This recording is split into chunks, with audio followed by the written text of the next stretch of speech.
사실요, 오늘 이렇게 오신 분들이 대부분 기업에서 ESG를 담당하시면서 뭐 공시에도 관심이 있으시고 또 전략도 관심이 있으시고, 그럼에도 불구하고 이제 좀 특히 우리 이제 VBA의 우리 헬러 CEO 오셨듯이 우리 ESG나 사회적 가치 활동이 단순하게 그냥 정성적이거나 여러 가지 단위의 어떤 정량적인 표현들도 이렇게 나타낼 수 있지만, 화폐적으로 이게 도대체 얼마인지를 계산하는 방식에 좀 더 관심이 많으실 거예요.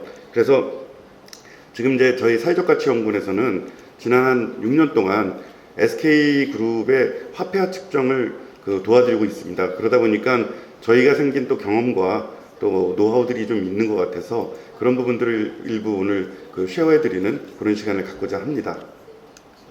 근데 우선 ESG 경영과 관련이 있다고 얘기해서 우리 ESG 경영이 이렇게 쭉 흘러오면서 저희가 측정하는데 어떤 영향을 줬는지에 대해서 조금 한 말씀을 드리도록 하겠습니다. 여러분 아시겠지만 ESG라는 말이 한국에는 한 2020년 정도 이후부터 유행했을 거예요. 근데 사실은 이제 글로벌에서는 그 이전부터 이제 훨씬 많이 알려져 있었고, ESG란 말이 원래부터 앞서서 있었던 얘기 중에 하나가 바로 이 지속가능 발전이라는 이 개념입니다. 그냥 ESG가 불쑥 나온 게 아니라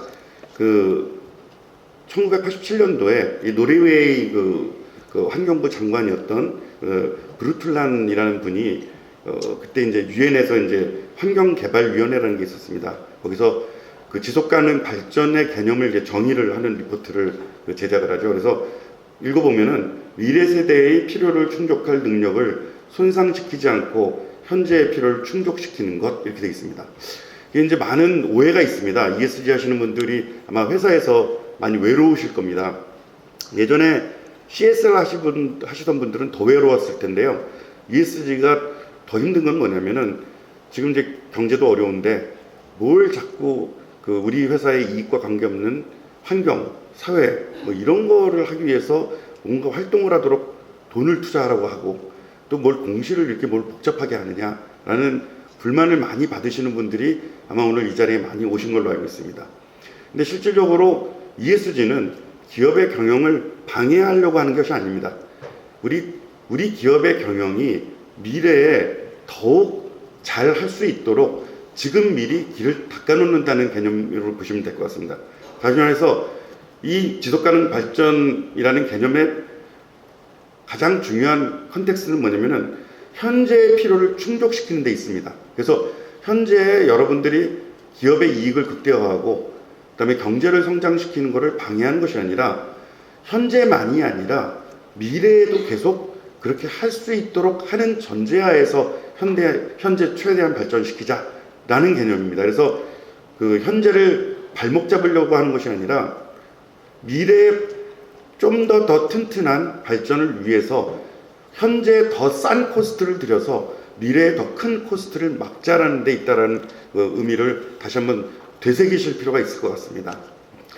이런 부분들이 나중에 이제 집대성되는 타이밍이 있습니다. 이게 2004년도에 ESG가 이제 유엔에서 공식화되는데요. 그 단어는 미리 좀 있었습니다만, 지속가능 발전을 저해하는 요소들이 뭐냐 이렇게 따져보니까 크게 세 가지 카테고리가 되는 거죠. 환경, 사회, 거버넌스 이렇게 있습니다.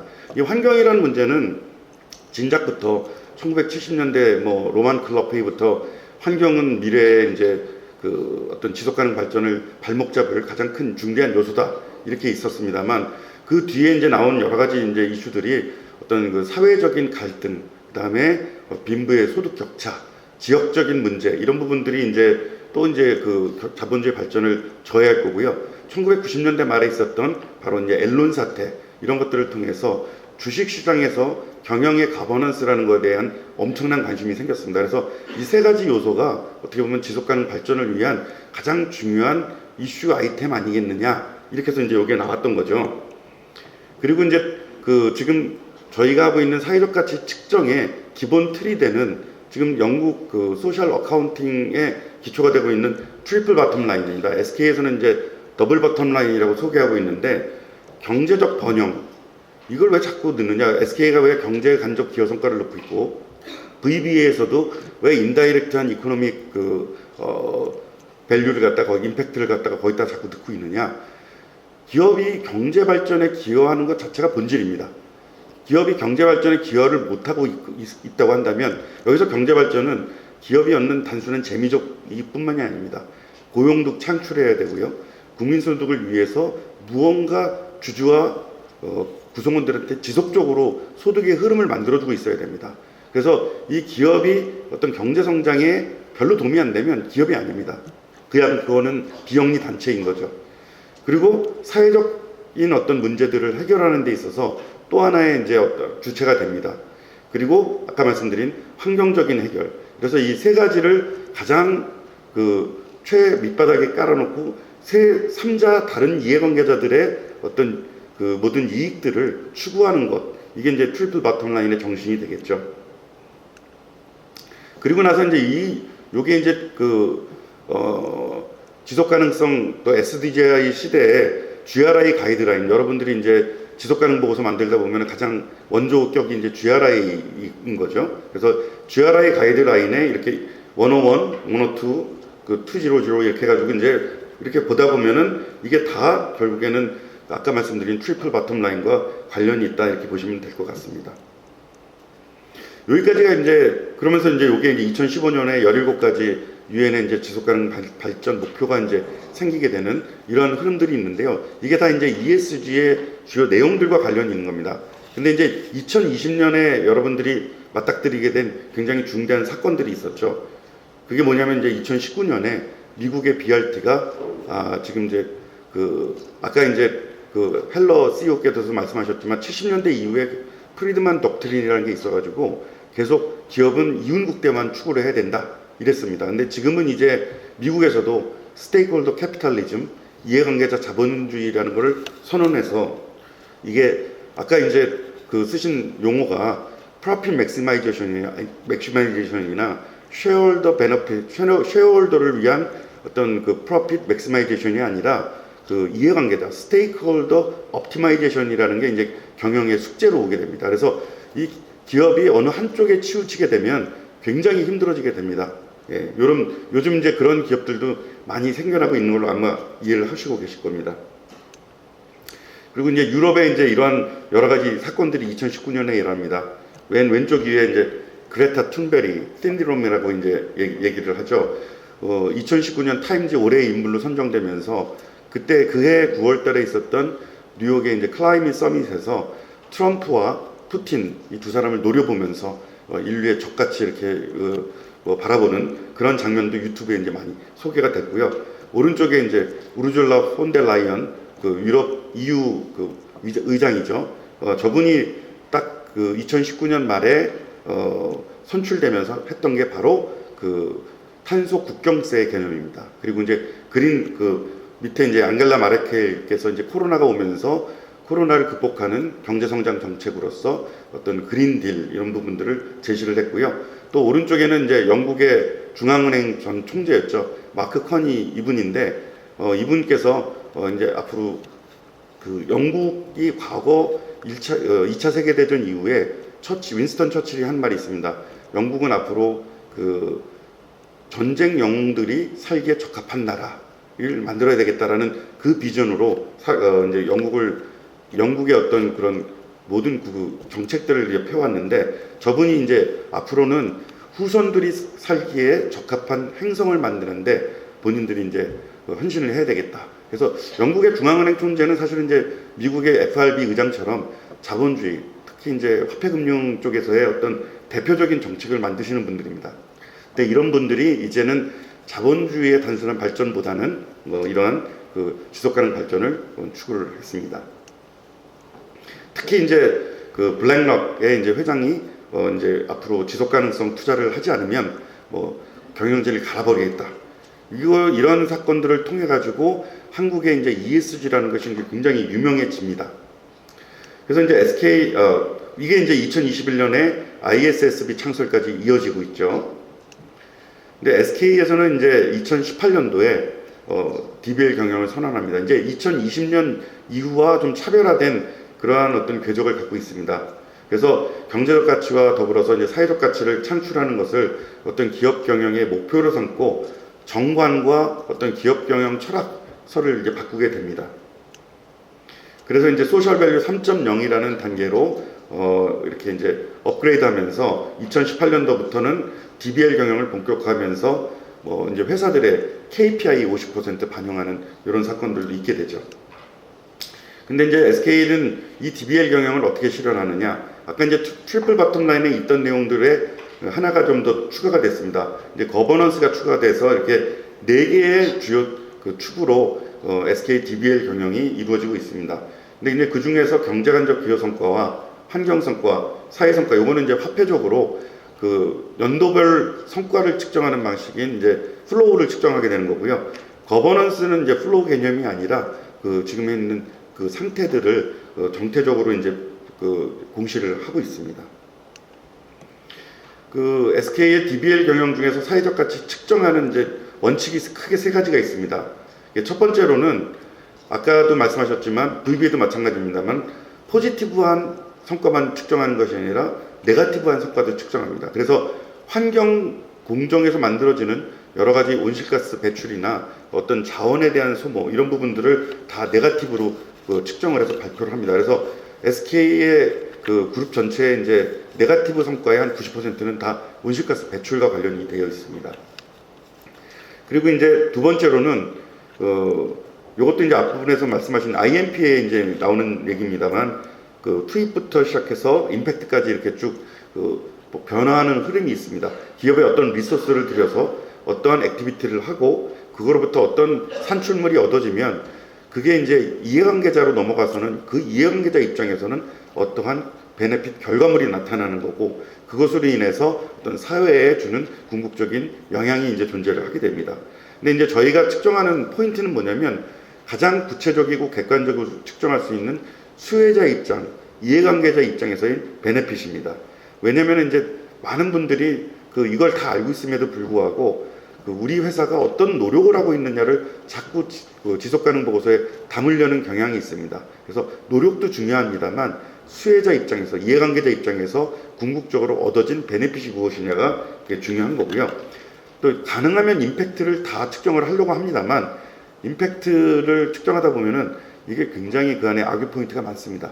그러다 보니까 어떤 사람은 굉장히 큰 간접적인 효과까지 다 집어넣는 경향이 있고요. 어떤 사람은 좀 더 적게 측정하는 경향이 있어서 이런 부분들에 대한 어떤 객관성을 답보하기가 쉽지는 않습니다. 그러다 보니까 즉각적인 어떤 결과, 즉각적인 효과 이런 부분들에 좀 집중을 해서 측정을 하고 있다. 이렇게 말씀을 드릴 수가 있고요.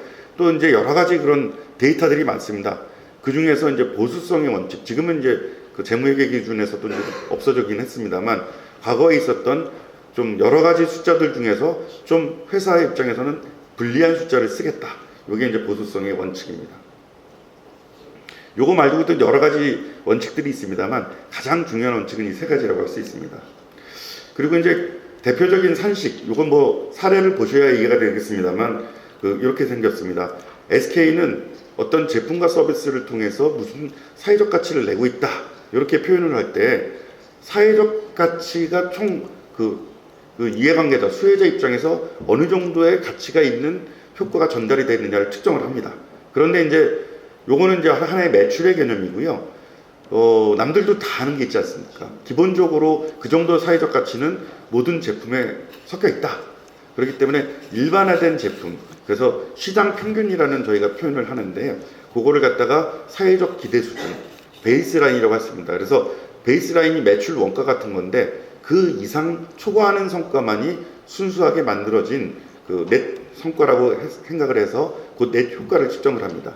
그리고 제품 하나당 그런 효과를 판매된 제품을 곱하고요. 거기에 그것을 그 사회 성과가 한 단위가 미치는 어떤 가치라는 거를 아까 이제 VB에서 말씀하셨지만 밸류에이션 개념으로 트랜스퍼를 해서 그걸 곱해서 측정을 하게 화폐를 하고 있습니다. 거기 이제 하나 더해서 특정 성과가 고객이나 최종 사용자 단에서 발생하기 위해서 사실은 하나의 업체만 관여된 것이 아니라 밸류체인의 여러 업체들이 합심을 해서 이루어지고 있습니다. 그렇기 때문에 밸류체인에 있는 그 기업들이 뭐 기존의 계약에 뭐 우리 사회 성과를 어떻게 나눠 먹자 이런 계약이 없을 거 아니겠습니까? 그렇기 때문에 저희가 요거를 합리적으로 나누는 방식을 정했습니다. 그래서 그 합리적으로 나누는 방식을 정해서 100분의 몇 %만큼 기여를 하고 있는지 이 비즈니스가, 그래서 그 기여도를 곱해서 최종적으로 그 회사가 만드는 제품의 성과를 계산하도록 이렇게 만들었습니다. 뭐 사회적 가치 측정 과정은 뭐 굉장히 좀 복잡합니다만, 첫 번째 제일 중요한 게 뭐냐면, 이게 사회적 가치라고 하다 보니까는 뭔가 이 숫자, 이런 데이터, 여기에 이제 메모리 되는 경우가 많은데요. 아까도 이제 데이터와 미닝, 요 두 가지가 다 중요하다고 말씀을 해주셨습니다만, 성과를 정의하는 단계가 되게 중요합니다. 그래서 어떤 특정 제품 서비스가 사회적으로 어떤 문제를 해결하고 있고 그것의 인과관계가 뭐가 있느냐를 정의하는데, 요게 이제 굉장히 큰 논쟁거리고요. 그 다음에는 이게 구체적으로 누구에게 전달되느냐, 수혜자가 누구냐라는 부분이 이제 굉장히 중요합니다. 그래서 이제 그 사회적 편익을 정의하는 것 자체가 이제 이 전체 시작의 반이다, 이렇게 보시면 될 것 같고요. 그리고 이제 그것이 사회 문제인 경우도 있고 아닌 경우도 있습니다. 그래서 사회 문제가 아닌 경우에는 그냥 일반적인 경제적 후손으로서 우리가 시장에서 가격을 보상을 받고 있다, 이렇게 보면 될 것 같습니다. 그리고 이제 뭐 그 이후에 이제 지표도 정의하고, 그다음에 성과도 계산하고, 기여도도 적용한 다음에 마지막 단계에서는 이게 정부라든지 다른 기관에서 보상을 해주는 경우들이 있습니다. 그래서 그런 부분들은 차감을 해서 계산을 하면 될 것 같습니다. 이제 뭐 사실은 제가 좀 시작한 지 한 10분 좀 넘었는데요. 네, 한 20분 정도에 끝내도록 하겠습니다. 네, 5분 내에 끝내도록 하겠습니다. 네. 뒷부분 브레이크인데 이제 조금 활용을 하도록 하겠습니다. 자, SK의 그 사회적 가치 측정 사례를 잠깐 말씀드리면요. 지금 이제 SK의 인천에 정유 공장이 있는데요. 이 정유 공장에서 쓰고 있는 실질적인 그 어떤 정유 공장이라는 게 이제 불을 떼 가지고 그 원유에서 나타나는 여러 가지 이제 기름들을 발라내는 과정이라고 하는데요. 그래서 그 발라내는 과정에서 쓰고 있는 열의 온도가 보통 350도 이상 이렇게 됩니다. 그러다 보니까 굉장히 고열이 발생하는데, 그 열이 계속 쓰다 보면은 떨어집니다. 그래서 그게 한 150도 정도가 되면은 정유 공장 내에서는 더 이상 쓸 수가 없습니다. 그럼에도 불구하고 150도는 일반적인 생활을 하기엔 굉장히 큰 열이죠. 그래서 이 그 폐열을 갖다가 회수하는 장치를 만들고 거기에 이제 어떤 파이프라인을 설치를 해서 그것이 이제 지역의 어떤 난방으로 공급되도록 만든 그 프로젝트입니다. 그래서 그 난방 프로젝트를 통해 가지고 이제 되는 경우들을 저희가 사회적 가치로 측정을 했더니 한 28억 정도가 나온다, 이렇게 보시면 될 것 같습니다. 그리고 이제 SK텔레콤에서 주로 하는 서비스인데요.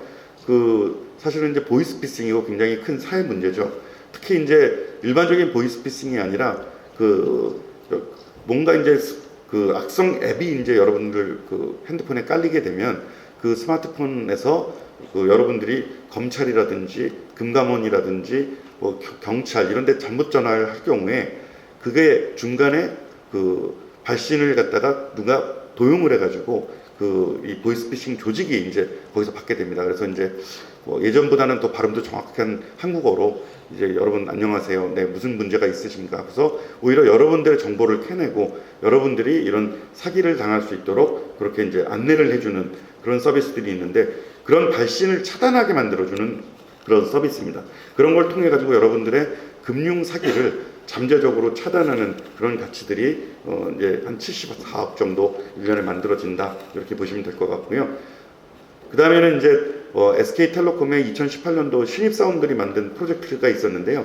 그 프로젝트를 통해서 우리나라의 헌혈률이 높지 않다는 걸 알게 됐고, 헌혈률이 높지 않다는 가장 큰 원인 중에 하나가 내가 공급한 피가 과연 누구에게 어떻게 혜택되는지를 잘 모른다는 점도 있습니다. 그래서 이 앱을 통해서 내가 헌혈한 피가 어떤 환자들한테 어떻게 공급이 제대로 되고 있는지를 추적할 수 있도록 앱을 만들어서 계속 정보를 주고, 그 다음에 헌혈에 관련된 유익한 이야기, 그 다음에 본인이 헌혈한 피를 통해서 본인의 건강관리 정보도 체득할 수 있도록 이렇게 앱을 통해서 제공해주는 서비스를 SK텔레콤의 신입사원들이 만들어서 요거를 나중에 대한적십자사한테 제공을 했습니다. 그래서 이런 걸 통해 가지고 스마트 헌혈의 가치를 측정을 하는 그런 사례들도 있습니다. 그 SK가 이제 그래서 결국 사회적 가치와 경제적 가치를 동시에 이제 추구하는 그런 방향으로 회사들을 이제 유도를 하고 있고요. 결국에는 한쪽으로 치우치면 지속 가능 발전에 영향이 있을 것이다. 다시 말해서 경제적 가치도 지속적으로 내야 됩니다. 경제적 가치는 못 내고 사회적 가치만 내는 것도 꼭 바람직하지 않은 그런 경영이라고 저희는 인식을 하고 있습니다. 화폐적 가치 측정을 뭐하러 하느냐, 이 얘기를 꼭 드리고 싶었는데요. 화폐적 가치를 측정할 필요가 있느냐? 뭐 필요가 없을 수 있습니다. 뭐 공시 자체가 화폐적 가치로 되도록 돼 있는 건 아닙니다만, 근데 화폐적 가치를 하게 되면 어떤 이익이 있느냐라는 걸 보면 오른쪽에 네 가지가 돼 있죠. 첫 번째로는 이게 뭔가 화폐적 가치가 더 들어가 있으면은 기업이 뭐 고객들한테 그냥 제공할 수도 있습니다만 좀 더 친환경 제품을 고가에 제공할 수 있는 기회가 있을 수 있습니다. 근데 이제 얼마짜리 가치인지를 알아야 내가 그 가격에 얼마를 할 수 있는 프라이싱 폴리시에 활용할 수 있다는 그런 내용이고요. 두 번째로는 아까도 이제 SROI 이런 얘기를 했습니다만 사회적 자본시장들이 원하는 그걸 투자했더니 사회적 가치가 얼마나 돼, 임팩트가 얼마나 돼, 이런 걸 평가하려면 결국 화폐적인 평가가 되어 있어야만 됩니다. 그리고 화폐적 가치가 아니면 다양한 아이템들을 어떤 하나의 유닛으로 비교하기가 어렵죠. 그래서 실질적으로 회사에서 일어나는 모든 것들을 좀 옵티마이즈 하려면 유닛의 좀 통일이 필요합니다. 그거는 그런 것들을 위해서 이제 화폐라는 게 굉장히 유용한 거고요. 그다음에 들어가는 기업의 코스트 대비해서 결국 이게 얼마나 효과적으로 나타나고 있느냐, 이런 것들을 분석하기 위한 여러 가지 유용한 도구로서의 화폐적 가치를 측정하는 것이 좀 권장될 필요가 있지 않느냐, 이렇게 생각을 합니다. 물론 여러 가지 한계들에 대해서 이런 소셜 밸류 US의 어떤 대표였고 지금 과거에 이제 공동 창업자분께서 여러 가지 이제 한계점도 좀 제시를 하고 있습니다. 도대체 화폐적 측정 자체가 누가 하라고 하느냐, 요구하는 사람이 없는데 뭐하러 하느냐, 이런 얘기들도 좀 있고요. 또 두 번째로는 뭐 여러 가지 그런 공정성, 다양성 이런 거를 화폐적으로, 그러니까 많으면 좋은 거 이거는 뭐 가능하겠습니다만 적절한 거 이런 건 어떻게 화폐적으로 표현할 것인가. 두 번째로는 또 윤리적으로 마지막으로 이제 이런 이슈들도 있을 수 있어서 뭐 이런 부분들은 어떻게 할 거냐라는 숙제들도 갖고 있다고 보시면 될 것 같습니다.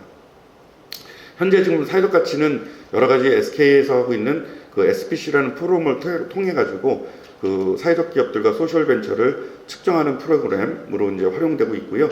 중국에서도 물론 이제 유럽에서는 이제 VBA가 있지만 중국에서도 이렇게 국유자산감독관리위원회를 통해 가지고 중국의 가장 큰 주주죠. 국유기업들을 오운하고 있는 여기서 어떤 국유기업들의 평가 시스템으로서 사회적 가치도 지금 화폐화해서 도입을 하고 있다. 그래서 사회적 가치를 꼭 화폐화할 필요가 있느냐라고 하면은 뭐 반드시는 아닙니다만 지금 현재로서는 앞으로는 굉장히 유용한 도구가 될 것이다라고 이렇게 감히 말씀드릴 수 있지 않나, 이렇게 생각이 듭니다. 예, 감사합니다.